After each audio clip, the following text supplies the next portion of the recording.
ख्वाब है कुछ अरमान है, कुछ ख्वाब है कुछ अरमान है, लो है जगी एक उम्मीद की, आओ कुछ कर दिखाए, सारी दुनिया पे छाए, पाले मंजिले झूले आसमां, हमें खुद पर यकीन, अब ख्वाब हमारे ताबीर भी हमारी, अब ख्वाब हमारे ताबीर भी हमारी, अब ख्वाब हमारे ताबीर भी हमारी।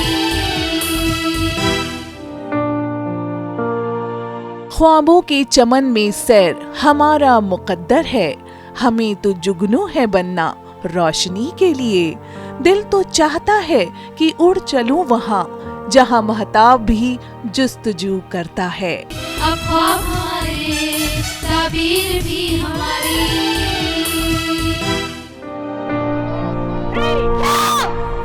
13 सालों से दिल्ली पुलिस में बतौर कांस्टेबल के ओहदे को संभाल रही रेखा देवी इससे हटकर भी कई फराइज को सरअंजाम दे रही हैं। स्कूलों और समाज की लड़कियों को सेल्फ कॉन्फिडेंस के साथ साथ सेल्फ डिफेंस के गुण सिखाती रेखा को बहुत खुशी मिलती है।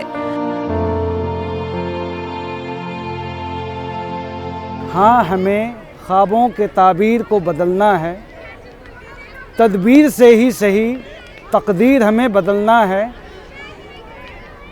मेहनत से मिलती है हर चीज़ यहाँ, बर्फ़ को खाना है, शोलों को चबाना है। नाज़रीन आदाब, मैं हूँ आपका दोस्त, आपका होस्ट नज़्म इकबाल और आप देख रहे हैं आप अपना पसंदीदा प्रोग्राम ख्वाब हमारे ताबीर भी हमारी। नाज़रीन, जैसा कि आपको पता होगा, हर हफ्ते हम हर वो खातून को आपके सामने रूबरू करवाते हैं जिन्होंने अपने फील्ड में एक नई मंजिल पाई हो, नया मुकाम पाया हो और जिन्होंने अपने लाइफ में कई मुश्किलात का सामना करते हुए कामयाबी की दहलीज़ को पार किया हो। ऐसे ही इस आज के शुमारे में आपका हम इंट्रोडक्शन करने जा रहे हैं, जिनका नाम रेखा बेबी है और दिल्ली पुलिस में बतौर कांस्टेबल के पद पे तैनात है। लेकिन इतना ही नहीं है, सिर्फ इतना ही नहीं है, इनकी कामयाबी कई मायनों में बहुत मायने रखती है। कामयाबी ये है कि दिल्ली पुलिस, तो इनका सपना था बचपन में जाना डिफेंस में आ गई, लेकिन इनका जो सपना था कि लोगों को जागरूक करें, लोगों को ऐसी ट्रेनिंग दें, बच्चों को, ख्वातीन को, माशरे की ख्वातीन को ऐसी ट्रेनिंग दें कि लोग आने वाले कल में कभी अपने ऊपर अगर अटैक आता है, कभी अटैक होता है हम पे, कोई क्रिमिनल्स है या कोई असामाजिक तत्व है माशरे के ख़िलाफ़ लोग जो काम करते हैं, ऐसे लोग अगर हमारे डिफेंस के मामले में हमसे जो है किसी तरह से छेड़खानी करते हैं तो हम उससे कैसे बचें, ऐसे लोगों से कैसे परहेज़ करें, या ऐसे लोग अगर हमारे सामने आ जाएं तो हम उससे कैसे बचें, उसकी ट्रेनिंग समाज के लोगों को देती हैं, समाज के बच्चों को, ख़ास तौर पे औरतों को, ख्वातीन को। तो नाज़रीन, आइए हमारे साथ आज रेखा बेबी खुद मौजूद हैं, उनसे हम चंद सवालात करते हैं, इनकी कामयाबी क्या है और इन्होंने कामयाबी कैसे हासिल किया और ये इंस्पिरेशन कहाँ से मिला। सबसे पहली बात कि रेखा जी, आपको बहुत बहुत मुबारकबाद, आपको बहुत बहुत आपका खैर मकदम करते हैं हमारे इस प्रोग्राम में, ख्वाब हमारे ताबीर भी हमारी के लिए। जैसा कि हमने आपके बारे में सुना कि आपको कई अवार्ड्स मिले, कई उसके बाद कई रिवार्ड मिले दिल्ली पुलिस की भी तरफ से, सोसाइटी की तरफ से, तो हम ये जानना चाहते हैं कि ये इंस्पिरेशन आपको कहाँ से मिला। देखिए सर, सबसे पहले तो जब मैं एक गवर्नमेंट स्कूल से पढ़ी हुई हूँ, तो मैंने वहाँ पे बहुत देखा था कि किस तरीके से लड़के हरासमेंट कर रहे हैं हमारी जैसी लड़कियों को, या मेरी कुछ फ्रेंड्स को भी मैंने देखा है हरासमेंट होते हुए। तो वहाँ से मुझे ये लगा कि ये ठीक नहीं है। मैंने कोशिश भी किया उस टाइम भी, जो मेरे से हो सकता है मैंने चेंज करने की कोशिश की है, अपने दोस्तों को बचाने की कोशिश की है। और वहाँ से मुझे लगा कि नहीं, अभी गर्ल्स सुरक्षित नहीं है, तो हमें अपनी गर्ल्स को सुरक्षित करना है, सेव करना है। तो इसके लिए हमें कुछ ऐसा सीखना पड़ेगा, ऐसा सिखाना पड़ेगा ताकि वो मजबूती से अपना खुद का सामना खुद कर सके। अच्छा, तो आपको ये बचपन से ही शौक था या आपको किसी ने इंस्पायर किया? सर देखिए, मेरा बचपन से फोर्स में रहा है जाने का। सबसे पहला मेरा शौक़ था नेवी में जाने का। वो अनफॉर्चुनेटली हुआ नहीं क्योंकि मेरी इंग्लिश बहुत ज़्यादा वीक है। लेकिन अभी मेरा जो सेकंड ख्वाब था दिल्ली पुलिस में आने का, वो 100% कंप्लीट हुआ है। और अब मैं जाके अपनी लड़कियों को सुरक्षित करने का जो मेरा मेन मोटिव था, अब मैं वो कंप्लीट कर रही हूँ। आप अपनी फैमिली बैकग्राउंड के बारे में बताइए कि आपकी फैमिली कैसी थी, माँ पिताजी क्या थे, आपके वालिदैन आपको कितना दूर तक सपोर्ट करते थे, किस तरह से सपोर्ट करते? क्योंकि आपका सपना जो है, आपने बताया जैसा कि एयरफोर्स या नेवी में जाने का था, लेकिन अनफॉर्चुनेटली वो नहीं हो पाया। लेकिन दिल्ली पुलिस में आए, इसके लिए भी मेहनत करनी पड़ती है लोगों को, और ख़ास तौर पे अगर ख़वातीन हो तो बहुत बड़ी बात है। तो मैं ये जानना चाहता हूँ कि माँ पिताजी का कितना योगदान है आपके इस करियर को बनाने में? सर इसमें ना मेरे मम्मी का बहुत बड़ा हाथ है, क्योंकि मेरे फादर जो हैं वो जब मैं 10th क्लास में थी तभी एक्सपायर हो गए थे। और मेरे बड़े भाई साहब ने मेरा सारा पढ़ाई लिखाई जो भी है वो कंप्लीट कराया है। और दिल्ली पुलिस में आने का जो ख्वाब है, उन्होंने फ़िज़िकल ट्रेनिंग के लिए मुझे इंक्रेज़ किया है, और मेरा रिटन ट्रेनिंग भी उन्हीं की वजह से सक्सेस रहा है। तो मेरा जो 99% जो मैं कहूँ तो वो मेरे भाई और मम्मी की वजह से है। बाकी जितना भी है वो मेरी शादी हो चुकी थी, तो मेरे ससुराल वालों ने भी इतना ही मुझे सपोर्ट किया है कि मैं जाकर अपना ख्वाब पूरा कर सकूं। इसके लिए उन्होंने बार बार मुझे जितना मुझे टाइम चाहिए था वो मुझे टाइम प्रोवाइड किया है, मुझे इंक्रीज़ किया है इस चीज़ के लिए। और मैं जब ट्रेनिंग पे गई थी ना सर, मेरा 1 साल का बच्चा था, और मैं 1 साल के बच्चे को छोड़ के ट्रेनिंग पर गई थी। 1 साल 2 दिन का मेरा बेबी था जिसको मैं छोड़ कर गई थी, और पीछे से पूरी देखभाल मेरे ससुराल वालों ने और मेरे पेरेंट्स ने मिलके और बहुत अच्छे से की है। तो उनका पूरा सपोर्ट रहा है मुझे इस फील्ड में आगे ले जाने का। औरत को कमज़ोर माना जाता है, ऐसा आपको किस हद तक महसूस होता है कि कमज़ोर वाकई कमज़ोर है, या कि उसने करके दिखा दिया? क्योंकि औरत ने तो वो कर दिखाया है कि चांद से लेके आपके हिमालय तक, और इससे स्पेस से लेके साइंटिस्ट होने तक कई चीज़ें करके ऐसी दिखाई है औरतों ने कि उसको कमज़ोर बोलना, हाँ, हमें लगता है कि बेमानी है। सर देखिए, जहाँ तक औरतों को कमज़ोर माना जाता है, एक औरत ने ही एक आदमी को बनाया है। पहली बात तो ये है, आदमी अपने आप में नहीं बन सकता। तो जहाँ उस औरत ने उस आदमी को बना दिया तो वो कमज़ोर कहीं नहीं है, ना अब है। पहले कुछ मामलों में थी जब उनको फैमिली सपोर्ट नहीं होता था, लेकिन अभी हर लड़की को उसके फैमिली, उसके पेरेंट्स इतना ज़्यादा सपोर्ट कर रहे हैं ना कि वो कमज़ोर होने का तो मायना ही नहीं है। अब अगर आप देखें तो लड़कों से कहीं आगे आप लड़कियों को पाएंगे, हर घर में, हर जगह पर हमारा कुछ एरिया ऐसा होता है ना कि जहाँ पे लड़कियाँ थोड़ी सी सुरक्षित नहीं है। बस हमें उसे थोड़े से एरिया पे अपना फोकस करना है, और वहाँ पे अगर हमने अपनी लड़कियों को सुरक्षित कर दिया तो एक दिन मेरा भारत, मेरा देश और मेरी ही दिल्ली नंबर 1 पे आके रहेगी कि यहाँ दिल्ली में सबसे ज़्यादा सुरक्षित तो लेडीज़ ही है और कोई नहीं। रेखा को बचपन से ही हिंदुस्तानी फौज में अपनी खिदमत देने का बहुत शौक था, लेकिन उनका सिलेक्शन फौज में नहीं हो पाया, जिसका मलाल उन्हें आज भी है। लेकिन खुशी इस बात की है कि दिल्ली पुलिस में अपने फराइज बखूबी अंजाम दे रही है। हमेशा खवातीन को कमतर आंकने वाले लोगों के लिए रेखा ने एक मिसाल पेश की है और माशरे की खवातीन में एक बेदारी का काम किया है। 40,000 से ज्यादा बच्चों को सेल्फ डिफेंस की ट्रेनिंग दे चुकी रेखा को सबसे ज्यादा खुशी उस वक्त मिली जब उनसे ट्रेनिंग ले चुके बच्चों ने कामयाबी हासिल कर मुल्क के कई महकमों में अपने फराइज को अंजाम दिया। सुना कि आपने 35-40 हज़ार लोगों को अब तक ट्रेनिंग दे चुकी हैं, स्कूलों में, सोसाइटी के पार्कों में, इस तरह से NGO से मिलके, कई संस्थाओं से मिलके आप लोगों ने आपने ख़ास तौर पे 35,000 मतलब बच्चों को ट्रेंड कर चुकी हैं। क्या आपको इसमें कोई दुश्वारियां आई, कोई किसी ने डिस्टर्ब किया आपको, या किसका सपोर्ट मिला? देखिए सर, सबसे ज़्यादा सपोर्ट तो हमारे सीनियर द्वारा दिया गया है, जिसने हमारा काम देखा, हमें प्रोत्साहित किया और हमारी ड्यूटी ही ये लगाई कि हम बच्चों को हर जगह जाकर ट्रेनिंग दें। तो मैं और मेरी एक साथी और है, जिसने हम दोनों ने मिलकर अब तक 35 से 40 हज़ार बच्चों को ट्रेंड किया है। प्लस हमने कोशिश अब ये कर रहे हैं कि हर स्कूल में एक ट्रेनर खड़ा कर रहे हैं जो हमारी तरह कमांड दे सके, हमारी तरह उन बच्चों को सिखा सके, ताकि हम अगर वहाँ हैं या नहीं हैं तो स्कूल में टाइम टू टाइम वो एक्टिविटी लर्न रहे उनको और उसके ऊपर काम होता रहे। तो इसमें वापस से वही कहूँगी मैं, हमारा जो सबसे ज़्यादा सपोर्ट है हमारे DCP साहब, हमारे CP साहब, जॉइंट CP साहब, इनका सबसे ज़्यादा सपोर्ट है। और हमारा मोटिव ही यही है कि हमें लड़कियों को सुरक्षित करना है।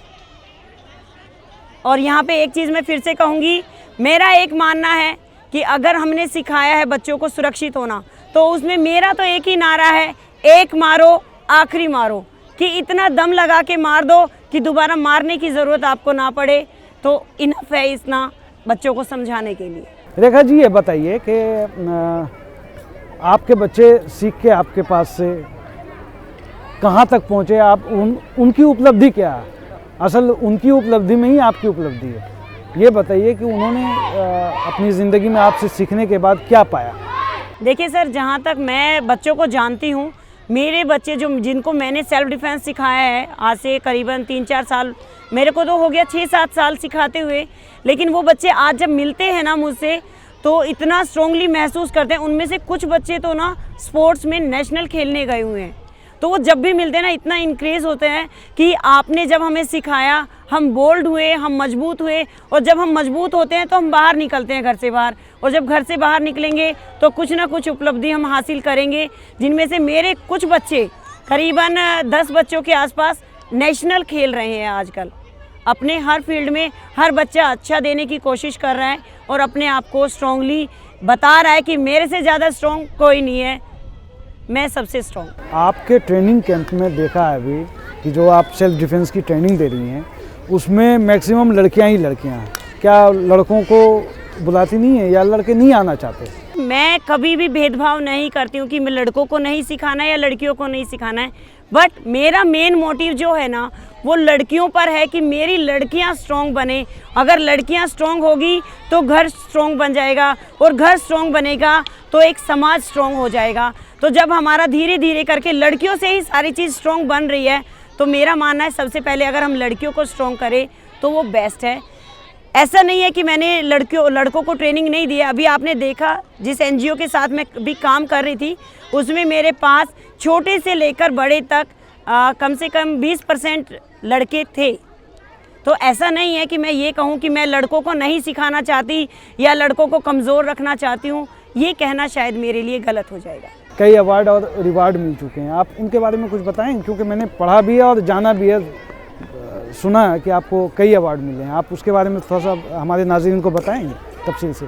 देखिए सर, मुझे एक तो रिवॉर्ड मिल चुका है CP साहब की तरफ से। जब हमारा साउथ वेस्ट डिस्ट्रिक्ट में एक बहुत बड़ा प्रोग्राम हुआ था, तो हमने 5000 लड़कियों को ट्रेनिंग दिया था उस कैंप में, जहाँ पे CP सर ने आके पर्सनली देखा था और हमें बोला था कि हमने काम बहुत अच्छा किया है। उसके अलावा हमें 2-3 जॉइंट CP सर से जॉइंट लेवल पर रिवार्ड मिल चुके हैं, सर्टिफिकेट मिल चुके हैं हमें। तो हमें अच्छा लगता है कि जब हमारे काम को प्रोत्साहित किया जाता है कि हाँ हम अच्छा कर रहे हैं, और हमें ये भी अच्छा लगता है जब कोई हमें ये बताता है कि आपसे ये गलती हो गई, ताकि हम इन फ्यूचर उस गलती को रिपीट ना करें। और हम पूरी जी जान लगा के हम कोशिश ये रखते हैं कि ज़्यादा से ज़्यादा अपनी लड़कियों को हम सिखाएं। हम स्कूल टू स्कूल विज़िट करते हैं जहाँ पे हम लड़कियों को ट्रेनिंग देते हैं। हम NGO के साथ मिलके बच्चों को ट्रेनिंग देते हैं, और हमारे डिस्ट्रिक्ट में जितने भी कॉलेज हैं वहाँ पर भी जाकर हम टाइम टू टाइम उनको ट्रेनिंग देते रहते हैं। ऐसा नहीं है कि हम एक जगह ट्रेनिंग देते हैं एक जगह नहीं देते हैं। तो रिवार्ड मिलना तो बहुत बड़ी बात होती है हमारे लिए कि हमें रिवार्ड मिला है, हमें प्रोत्साहित किया गया है कि आप काम अच्छा कर रहे हैं, तो हमें बहुत अच्छा लगता है इसमें। रेखा देवी का ख्वाब है कि लड़कियां मजबूत बने, ताकतवर बने और हर परेशानी से लड़ने की ताकत व फन हासिल हो। जैसा कि आप रेखा जी को देख रहे हैं नाजरीन कि बड़ी दिलचस्प गुफ्तगू चल रही है हमारी, और वो किस तरह से अपने सफ़र का कारवां लेके चल रही हैं और लाइफ में कितना आगे जाना चाहती हैं और किस तरह से उनकी प्लानिंग है आगे फ्यूचर में, मुस्तकबिल में वो क्या क्या करना चाह रही हैं, कैसे करना चाहती हैं और उसकी प्लानिंग क्या है, इसके बारे में फिर से जानना चाह रहे हैं। आइए बात करते हैं फिर रेखा जी से। रेखा जी, ये बताइए कि आप मुस्तकबिल में किस तरह से अपने प्लानिंग को इम्प्लीमेंट करेंगे और कितना कहाँ ट्रेनिंग करना चाह रही हैं, ट्रेनिंग देना चाह रही हैं, कैसे लोगों को देना चाह रही हैं और कब देंगे, कब तक देंगी ये ट्रेनिंग? सर देखिए, मैं बच्चों को ट्रेनिंग देना चाहती हूँ। अभी तो मैं कांस्टेबल हूँ। अगर फ्यूचर में जब भी मेरा प्रमोशन होगा और मेरे हाथ में कुछ ऐसी पावर आई कि मैं एक डिस्ट्रिक्ट को ना हैंडल करके पूरी दिल्ली को कवर करूँ और वहाँ पे मैं अपने ही ट्रेनर, चाहे वो प्राइवेट है या अपने दिल्ली पुलिस से हैं, मैं उन सबको इस तरीके से इतना स्ट्रांगली खड़ा करना चाहती हूँ कि एक एक लड़की हज़ार हज़ार लड़कियों को एक साथ ट्रेनिंग देने की क्षमता रखे और वो 1000 लड़कियां उनसे सीखने की क्षमता रखे। अभी भी मेरे पास 2 प्राइवेट लड़कियां हैं जो टाइम टू टाइम जैसे ही उनको स्कूल से ऑफ मिलता है या वो किसी कारण से नहीं जा पा रही, वो मुझे ज्वाइन करती हैं स्कूलों में आके, वो मुझसे सीखती हैं, मेरे साथ मिलकर सिखाती भी हैं। उनमें से 2 लड़कियां तो अभी भी अगर आप देख रहे हो तो मेरे पीछे वो ट्रेनिंग करा रही हैं। तो एक का नाम खुशी है, खुशी शर्मा है, और दूसरी का दीपा कुमारी है। तो मैं ऐसे ही ना हर डिस्ट्रिक्ट में 4 से 5 इतनी स्ट्रॉन्ग लड़कियां खड़ा करना चाहती हूं, उनको इतनी ट्रेनिंग देना चाहती हूं ताकि वो फ्यूचर में पूरी दिल्ली को सेव करने के लिए काफ़ी रहेंगी। तो मुझे चाहिए कि मुझे बस 25 से 30 लड़कियां इतनी स्ट्रांगली मिल जाए ना, तो मैं पूरी दिल्ली को हिलाऊं। रेखा जी, ये बताइए कि आपने वाकई ऐसा ही ख्वाब देखा था जो आज तो मैं यही कहूँगा कि आपने जो पाया है, आप जो कर रही हैं वो तो आपके ख्वाब की ताबीर ही है। वाकई ऐसा ख्वाब देखा था कि आपको ऐसी ही ताबीर मिले? देखिए सर, मैं ये तो नहीं कहूँगी कि मैंने इतना सोचा था, बट मैंने फोर्स में जाने का सोचा था, ये करेक्ट है। मैंने जो मेरे फ्रेंड सर्कल में जो देखा था कि कैसे कैसे हरासमेंट हो रहा है, उसके खिलाफ कुछ ना कुछ करने का सोचा था। तो मैंने ये तो देखा, जब मैंने फोर्स ज्वाइन किया और मैं जब लड़कियों से अभी मिलती हूँ, स्कूल टू स्कूल विज़िट करती हूँ, उनको सिखाती हूँ, तो उनकी रियल प्रॉब्लम सामने आती है। वो मुझसे इतना फ्रैंकली हो जाते हैं कि वो अपनी पर्सनल प्रॉब्लम भी मेरे साथ शेयर करते हैं, और जितना कोशिश हो सकता है मैं उनकी प्रॉब्लम को शॉर्ट आउट करने की कोशिश करती हूँ।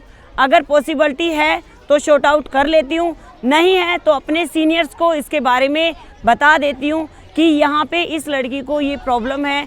तो कोशिश ये रहती है कि वो प्रॉब्लम वहाँ पे शॉर्ट आउट हो जाए और वो दोबारा लड़की उस चीज़ से ना गुजरे। रेखा जी, आज आपको पूरा हिंदुस्तान देख रहा है, पूरे हिंदुस्तान की खातून देख रही हैं, आप क्या मैसेज देना चाहेंगे हमारे नाज़रीन को? सर देखिए, सबसे पहले तो मैं मैसेज यही दूंगी कि हर लड़की अपने आप को कमज़ोर नहीं समझे, क्योंकि कहते हैं जहाँ सोच कमज़ोर होती है वहाँ इंसान कमज़ोर होता है। तो अगर उनकी स्ट्रॉन्ग सोच रहेगी, मजबूत सोच रहेगी, तो कोई भी लड़की वीक नहीं पड़ सकती है, ना तो शारीरिक तौर पर ना मानसिक तौर पर।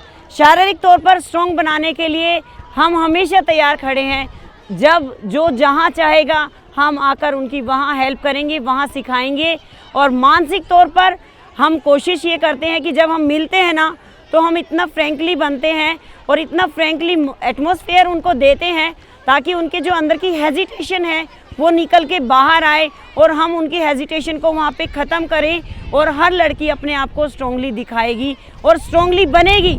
तो मैं तो यही कहूँगी कि कोई भी वीक नहीं है, सिर्फ उनकी सोच बदलने की देर है कि अगर उन्होंने सोच लिया कि मेरे से ज़्यादा कोई भी स्ट्रॉन्ग नहीं है तो उनसे ज़्यादा स्ट्रॉन्ग नहीं होगा, सब उनके सामने फिर फीके पड़ेंगे और कमज़ोर पड़ जाएंगे। रेखा जी, आपका बहुत बहुत धन्यवाद, आपसे मिलकर बहुत खुशी हुई। Thank you sir.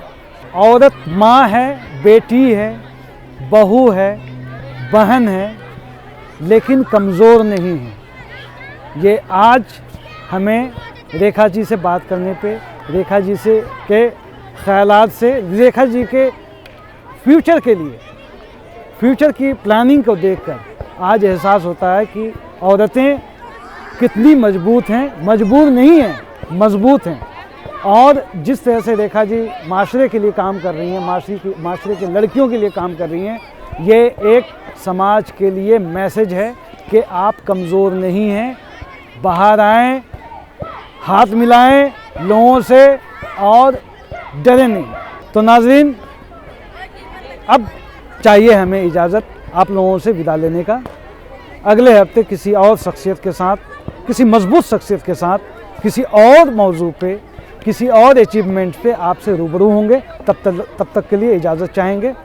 अल्लाह हाफ़िज़। मेहनत कश इंसान का बस इतना फसाना है, आंखों में आसमान है, कदमों में ज़माना है। मेरा मोर हिंदुस्तान, मेरा मोर हिंदुस्तान, मेरा मोर हिंदुस्तान। कुछ ख्वाब है, कुछ अरमान है,